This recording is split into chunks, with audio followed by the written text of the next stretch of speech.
السلام علیکم پیارے بچوں، ایک نئے سبق کے ساتھ آج ہم کچھ نیا سیکھیں گے۔ ہمارے آج کے سبق کا نام ہے دو چشمیے ہیں۔ تو چلیں شروع کرتے ہیں۔ بسم اللہ الرحمن الرحیم۔ دو چشمیے ہیں کا شمار حروف تہجی کے آخری چند حروف میں ہوتا ہے۔ کیا آپ جانتے ہیں کہ اسے دو چشمیے ہیں کیوں کہا جاتا ہے؟ کیونکہ دو چشمیے کی مشابہت کچھ چشمے جیسی ہوتی ہے، اس لیے اسے دو چشمیے کہا جاتا ہے۔ اب ہم دو چشمیے کے بارے میں کچھ مزید جانتے ہیں۔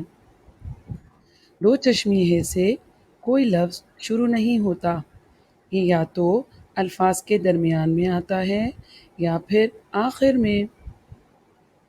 چونکہ اس سے کوئی لفظ شروع نہیں ہوتا، اسی لیے اس کی درمیانی شکل کچھ اس طرح اور آخری شکل ایسی ہوتی ہے۔ کچھ مثالوں سے اسے سمجھنے کی کوشش کرتے ہیں۔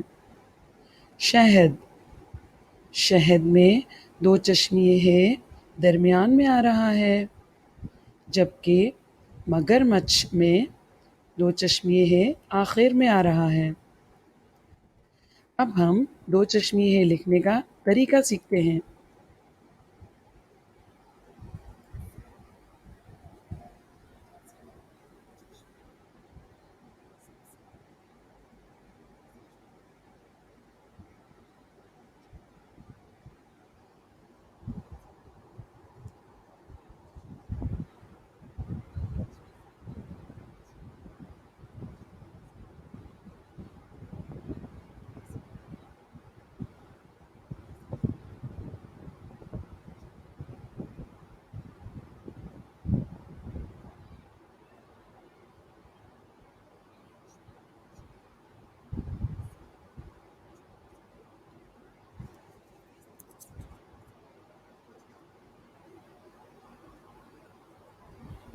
جی بچوں، ہم نے دو چشمیے ہے لکھنے کا طریقہ سیکھا۔